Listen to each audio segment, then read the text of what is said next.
Segment 4A, Introduction. The United States grew rapidly after the Revolutionary War. It met several challenges in its first half-century, some of which it handled well. For example, the procedure for admitting new states to the Union. Some of these challenges it met terribly, such as the forced relocation of the American Indians. Sadly, what turned out to be the biggest challenge of all was the one that the founders had dodged, the issue of human slavery. In Segment 4B, the Northwest Ordinance, we examine a political decision which was crucial to the vitality of the United States. The Northwest Ordinance of 1787 allowed the admission of new states to the Union on a fully equal basis with the existing states. Any new territory acquired by the United States would not become a colony, would not become a province. Instead, new territory would be fully integrated on an equal basis. The Louisiana Purchase of 1803, even though its constitutionality was doubtful, nearly doubled the new nation's size. Thanks to the Northwest Ordinance, it was settled for the most part in an orderly manner.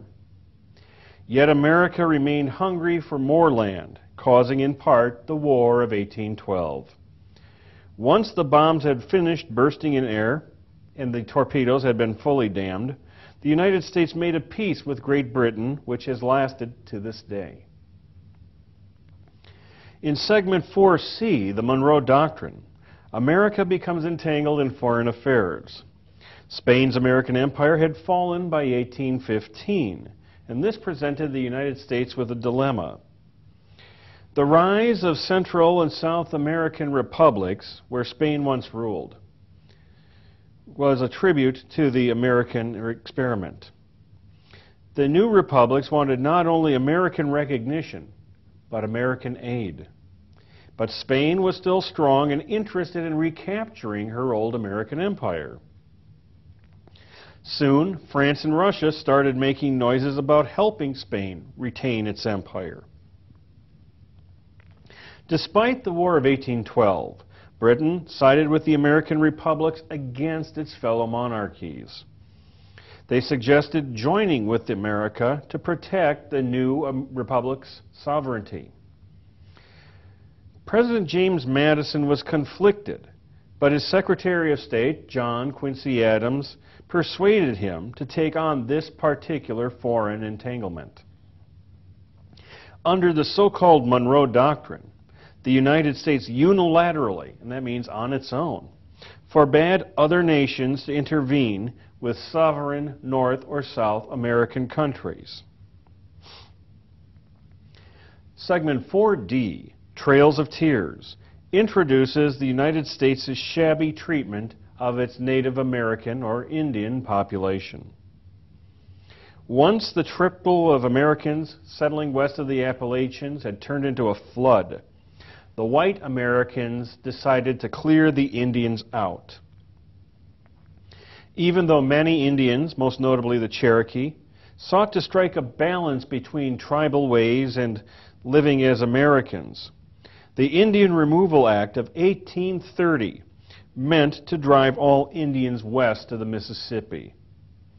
A particular lowlight was the Trail of Tears of the 1830s, in which thousands of Choctaw and Cherokee were forced to walk from Georgia to Oklahoma. A decade later, the Mormons were effectively driven out of the Midwest and forced to begin their great series of treks from the Midwest to Utah. With the end of the Civil War, the United States once more resumed its campaign against Indians, eventually driving most of them onto reservations. The tactics employed by the United States in managing, quote-unquote, its Indians, the Mormons, and other minorities is actually old as the hills. Its modern name is ethnic cleansing. Segment 4B, the Northwest Ordinance. Victory against Britain had left Americans free to resume looking west. Even before the Revolution, tens of thousands of American settlers had crossed the Appalachian Mountains, defying Great Britain's 1763 Royal Proclamation. Now there was a complication. Several of the larger states, notably New York, Massachusetts, and Virginia, already had large claims extending westward all the way to the Mississippi River. The section north of the Ohio River and west of the Appalachians, or Northwest Territory, was especially coveted.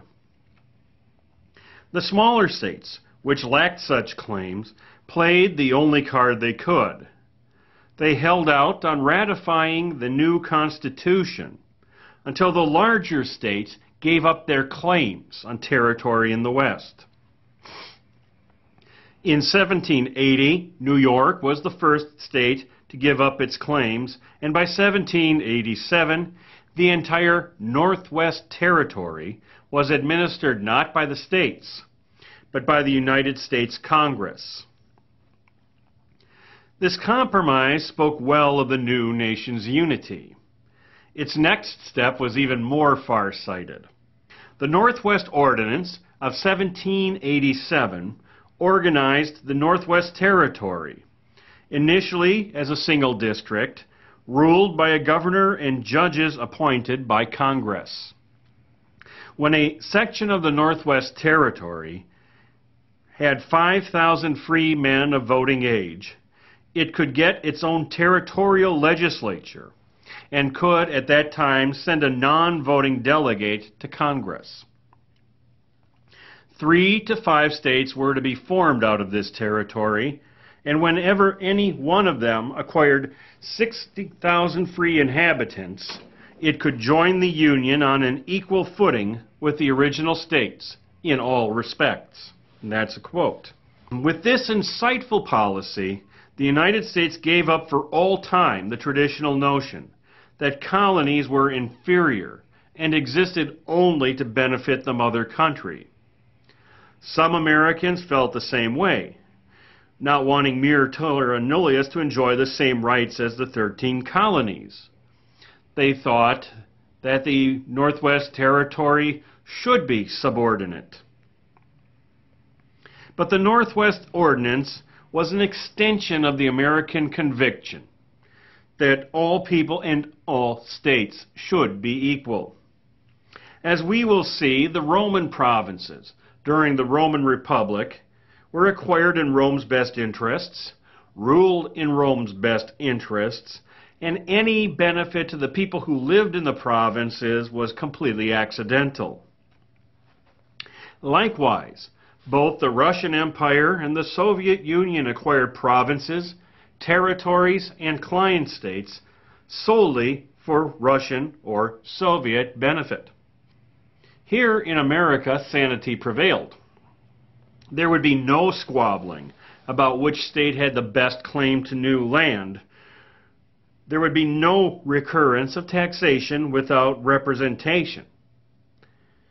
Instead, the United States would enjoy stability. Even though the United States had boundaries with the British in Canada, the French in Louisiana, and the Spanish in Florida and Mexico, the United States was allowed a quarter century of peace before the War of 1812 broke out with the British. The Louisiana Purchase. France bows out. After losing the French and Indian War in 1763, France had to give up the Louisiana Territory to Spain.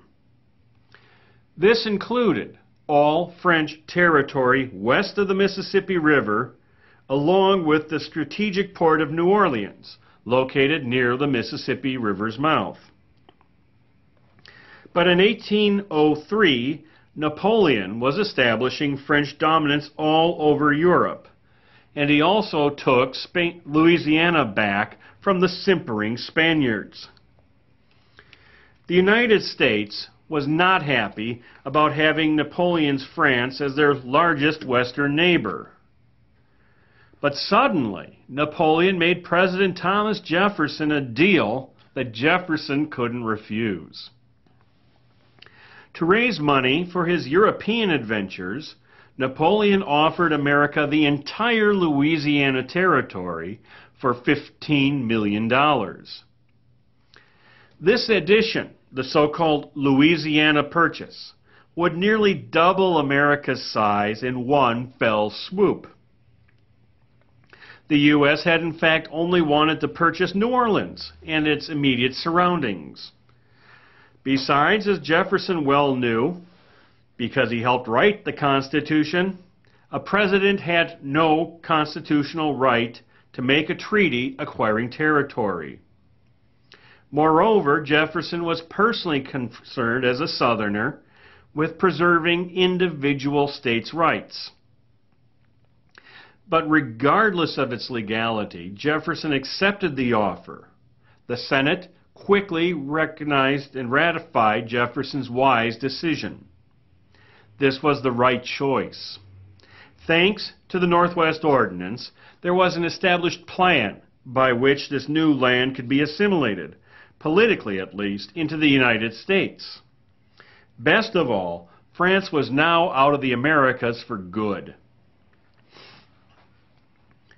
War with Britain. By 1807, the British ruled the seas with a navy 700 warships strong. Yet life in the Royal Navy was so awful that sailors and Marines constantly deserted, often going on to American ships. The Royal Navy began stopping American ships and searching for British sailors and Marines who shouldn't be there. And that was bad enough. When the British officers couldn't find any British deserters, they often, quote-unquote, impressed American soldiers into the British Navy on the grounds that they were really Englishmen anyway. In an attempt to intimidate Great Britain, Congress embargoed, that is to say shut down, all foreign trade in December of 1807, but it backfired completely.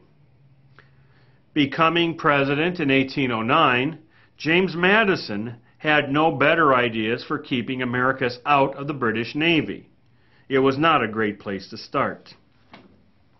There were also rumors that the British were going to launch attacks on the Northwest Territory out of their Canadian territories. Seen in this light, a preemptive strike against Canada started to sound like a good idea. There were a lot of people in the northern United States who thought that Canada really belonged to us anyway. Tired of British bullying and ready to annex Canada, the United States declared war on Great Britain in 1812. Not all Americans supported the War of 1812. For one thing, the merchants of New England and New York didn't want a war with their best trading partners, the British. There were also many people who believed that the United States wasn't militarily prepared to fight a war, and they were right. The British, on the other hand, were ready to go. British regular soldiers struck so hard at Washington that President Madison was forced to flee, and the White House was burned. Many of the Indian tribes had sided with the British. The Shawnee chief Tecumseh had even become a brigadier general in the British Army. The United States tried to invade Canada, but it only diverted scarce United States troops from where they were needed in the United States. But the makeshift United States Navy won amazing victories on the Great Lakes. And the Tennessean General Andrew Jackson managed to beat both the Indians and the British up and down the Gulf Coast. The Treaty of Ghent, signed on Christmas Eve 1814, ended the War of 1812. Yet news was slow to reach New Orleans, where Andrew Jackson won his greatest battle in January 1815. He would be known forevermore as the hero of New Orleans. Neither side won, but the United States got more credit because the United States had fought the world's mightiest power to a draw. Like it or not, America and American problems were now being taken very seriously in Europe. We'll be back in one moment. Segment 4C, the Monroe Doctrine. Fall of the Spanish Empire. For most of the 18th century, Spain had been battered by the British, French, and Dutch. Stifled by bureaucracy and corruption, woefully overextended around the world, the Spanish couldn't put up much of a resistance when Napoleon made them give back the Louisiana Territory. After that, nationalist movements began to rise up in Central and South America, in direct imitation of the United States. After the United States purchased the Louisiana Territory, the new boundaries with Spanish America caused a series of Spanish-American border wars, many personally started by the future hero of New Orleans, the Tennessean, Old Hickory, Andrew Jackson. Once more, the United States was looking for more territory. By 1815, the Spanish Empire was in tatters. Shattered by its flirtation with Napoleon, Spain was now stuck with revolutions in Argentina, Chile, Colombia, Mexico, and Peru. Jumping on Spain while the jumping was good, the U.S. took Florida away from the Spanish thanks to the Adams-Onis Treaty of 1819. Colonial maneuvers. The Central and South American revolutionaries began fighting for their independence from the reeling Spanish Empire. Despite American admiration for their courage, the U.S. recognized these new Central and South American democracies in 1822 without promising any military support. The new democracies were very happy with America's show of support, but they really wanted promises of military aid against Spain. At first, U.S. President James Monroe and Secretary of State John Quincy Adams followed Washington's warning to avoid foreign entanglements. The revolutionaries' admiration of the U.S. was touching. But really, should the U.S. risk a war with Spain for Central and South American democracies which might or might not survive? It seems safest to let Spain and her rebellious colonies fight it out, provided that no other European powers jumped in on Spain's side. In 1823, Russia and France pledged to help Spain recover its former empire. Uh-oh. They proposed further that Great Britain, their fellow ally, join them in this worthy goal. A coalition of Spain, France, Russia, and Britain launching a crusade against democracy would certainly crush the Central and South American democracies. The question was, would it stop there, or would the coalition next take on the homeland of modern democracy itself, the United States? Monroe had been Secretary of State during the War of 1812. He knew the risks of war quite well. The war with Britain had ended in a draw. If Britain accepted membership in a coalition with Spain, France, and Russia to wipe out democracy in South America, things would not look good. Fortunately for the United States, the British hated France more than they loved the concept of monarchy. The British had not forgotten the War of 1812 any more than the Americans had. Russia was too remote to present any real threat. Spain was too weak. But France posed a definite threat.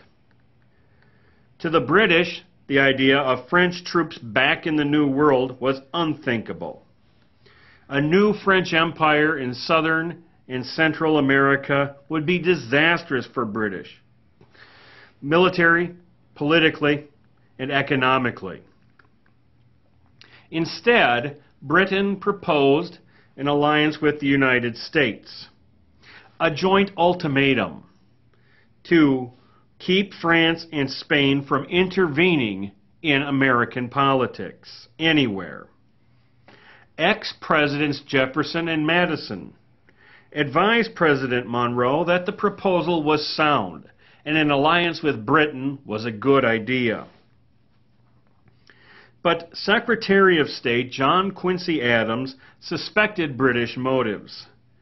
Adams also knew Russia wanted to extend its influence in the Pacific Northwest. This was not, strictly speaking, the United States problem. California belonged to the Republic of Mexico, which was desperately seeking an alliance with the U.S. at this time. Still, Adams didn't want any more Russians coming down from Alaska. He also didn't want Britain to expand its Oregon territory. Alliance with Britain would be helpful, but it would also count as a foreign entanglement. Instead, Adams recommended that the United States warn Spain, France, and Russia to stay out of the Western Hemisphere on the United States' own authority, with no reference to alliance with the British or anyone else. The Monroe Doctrine. John Quincy Adams was convinced that the U.S. had to act unilaterally, that is, on its own. His arguments finally pushed President Monroe and the Cabinet toward an independent United States policy. On December 2, 1823, Monroe expressed in his message to Congress an approach now known as the Monroe Doctrine. In fact, a more appropriate name would be the John Quincy Adams Doctrine. Essentially, the United States was making two important points. First, the New World was no longer open to new colonization by the Old World. Second, the New World, the Americas, the Western Hemisphere, whatever, was now an American sphere of influence, where America was overlooking things, and things had to be cleared with America before you could proceed. And here is a quote from the Monroe Doctrine. But with the governments who have declared their independence and maintained it, and whose independence we have, on great consideration and on just principles acknowledged, we could not view any interposition for the purpose of oppressing them, or controlling in any other manner their destiny, by any European power in any other light than as the manifestation of an unfriendly disposition toward the United States. Or in plain 21st century American English, stay out of my house. President Madison neglected to mention that Great Britain, especially the Royal Navy, was a silent partner in this proclamation. Provided that Britain could conduct trade with these new Central and South American democracies, its silent partnership was a good deal for all involved. Although the Monroe Doctrine observed the letter of Washington's warning against foreign entanglements, it actually told the world that the United States was a major world power. Some have argued that the Monroe Doctrine was isolationist in nature. The European powers can do what they like on their half of the world, but the Americas were reserved for the United States only.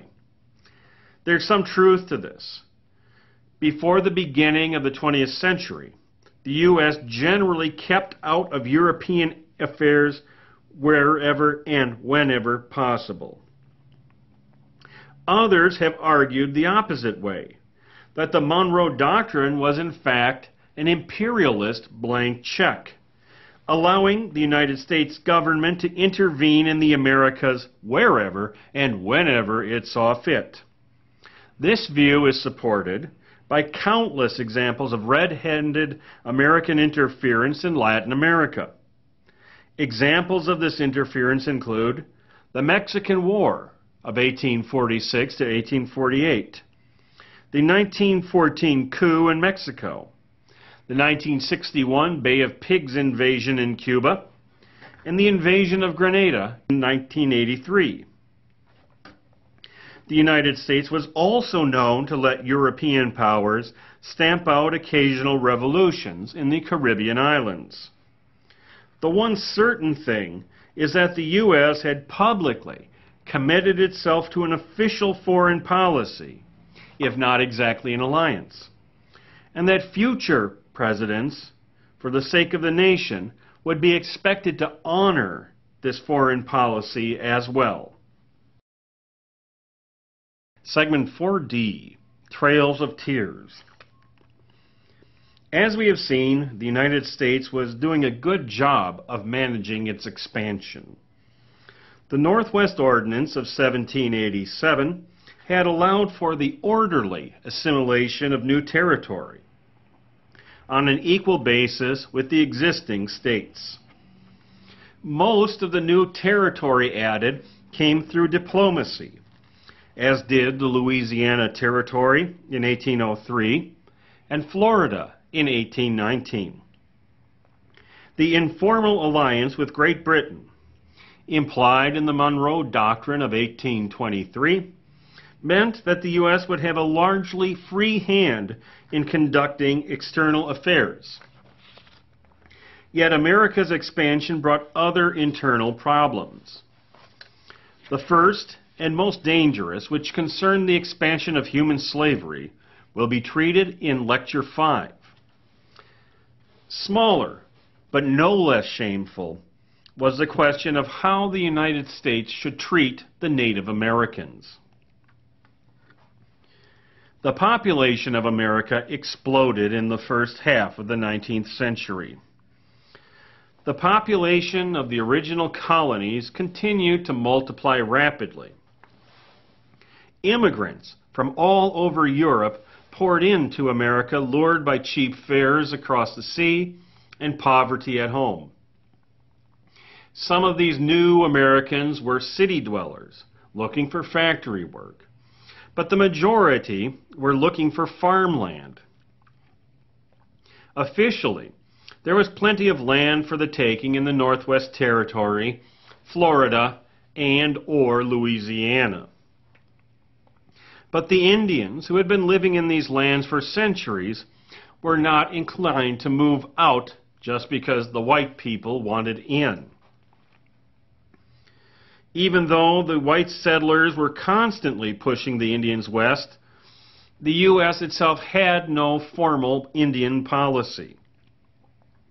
Some Indians chose of their own free will to become fully Americanized, and they were assimilated in the quote-unquote melting pot. Some Indians chose to migrate far away from the white men to places where they could live their tribal lives in what they hoped would be peace. Many Indians, however, wanted to pursue their tribal life, liberty, and happiness as inhabitants of the United States, right where their people had been living for centuries. The Constitution granted them that right, supposedly. The so-called Indian question.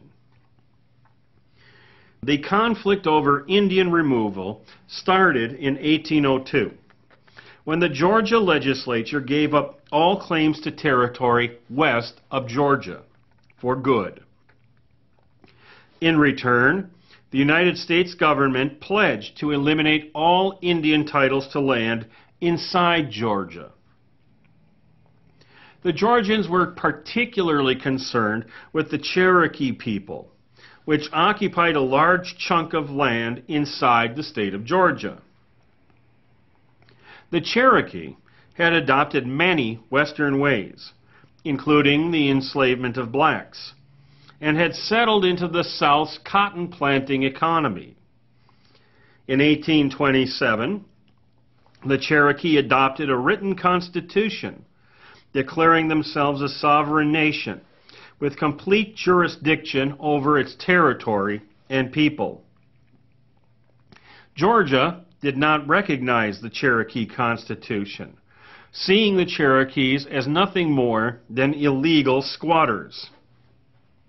In 1827, the Supreme Court ruled against the Cherokee, supporting Georgia's claim. The Cherokee returned to the Supreme Court in 1831. This time, they got a decree granting them self-government, and the decree also declared Georgia's opposition was unconstitutional. However, Georgia refused to abide by the Supreme Court decree. President Andrew Jackson, Old Hickory, was an old Indian fighter himself, and he refused to enforce the Supreme Court's decree also. In practice, the Constitution's pattern of checks and balances did not apply when it came to American Indians. The Jackson administration's answer to the Indian question was the Indian Removal Act, signed by President Andrew Jackson in 1830. This act enabled the president to, quote-unquote, negotiate removal treaties with all Indian tribes east of the Mississippi River. The Indians would trade their lands east of the Mississippi in exchange for lands west of the Mississippi. Those Indians who wished to stay where their ancestors had lived for centuries would have to fall under the laws of that state which claimed their territory. Jackson claimed that the Indian Removal Act would protect the Indians and allow them to, quote-unquote, become civilized by adopting Western ways. Eventually, almost all of the Native Americans were forced to move west. Ethnic cleansing, American style. The most famous of these Indian removals became known as the Trail of Tears, in which 12,000 Cherokee were forced to trek over 800 miles to their new lands. Along the way, over 4,000 died of famine and disease. Between 1830 and 1840, over 70,000 Native Americans were driven west thanks to the Indian Removal Act. Yet the United States did not reserve this treatment for Indians. A fascinating sidelight of American history is the so-called Mormon Trek, which began in 1847. The Mormons were threatened by religious intolerance in the Midwest. Individual Mormons were murdered in Illinois, and Governor Boggs of Missouri had even called in 1838 for the extermination of all Mormons in Missouri. Consequently, more than 70,000 Mormons walked or rode in wagons to their new homeland in the Utah Territory. There, unlike the Indians, the Mormons were left alone by the U.S. government and were allowed to become a full part of the United States people. No doubt because they were white and spoke English. The forced relocation of Indians and Mormons is an example of what is now called ethnic cleansing. A group of people whose presence is undesirable to the government is moved out, with force if need be. Ethnic cleansing has gone on since the dawn of civilization. It goes on to this day around the world. Relocation of the Indians and the Mormons would not be the last time the U.S. practiced ethnic cleansing. When the Indian Removal Act was signed in 1830, most Americans never dreamed that the United States would ever extend too far west of the Mississippi. The one exception was Missouri, which entered the Union in 1821, but was settled by whites mainly along the Mississippi and Missouri rivers. The government promised the Indians they could keep their new land as long as grass shall grow and rivers shall run. But after the Civil War, the U.S. again resorted to ethnic cleansing to run the Indian tribes off their reservations or their native lands. The Sioux and Cheyenne managed a victory over the U.S. Army at the 1876 Battle of Little Bighorn. But in the long run, the United States forces were too well equipped and too determined to take the land by any means. If there was any land anywhere that white people wanted for any reason, the Indians were driven off. By 1906, most of the tribes that had been moved west of the Mississippi were forced to move again, thanks to another round of shameful wars and deceitful treaties. Segment 4E, Conclusions. 1. Pellissipia, here we come. Not all of Thomas Jefferson's ideas were brilliant. In 1784, a committee chaired by Thomas Jefferson presented its recommendations for dividing and governing the Northwest Territory. The government part of the committee's recommendations were acceptable, and they later formed the basis for the Northwest Ordinance. Good work, Tom. But the recommendation for creating 10 new states out of the Northwest Territory was not acceptable. You can see a map here, right, superimposed right over me. The mere names of the states themselves are worth the price of admission. Some of these names made sense. Michigania, Illinois, and even Washington. Polypotamia, Metropotamia, Saratoga, and Sylvania, pushing it a bit. Caronesus and Pellissipia are way out there. And then we come to what would have been my native state. I am eternally grateful not to be a native of Milwaukee, Mississippi. 2. Or the ramparts we watched. I have to admit that I once considered the American national anthem very, very silly. The tune is complicated. The language is archaic, and the words hardly mean anything. Why couldn't we have something nice, like "O Canada," or maybe even "America the Beautiful"? But in the course of putting together this class, an examination of the Star-Spangled Banner's context really cleared my mind.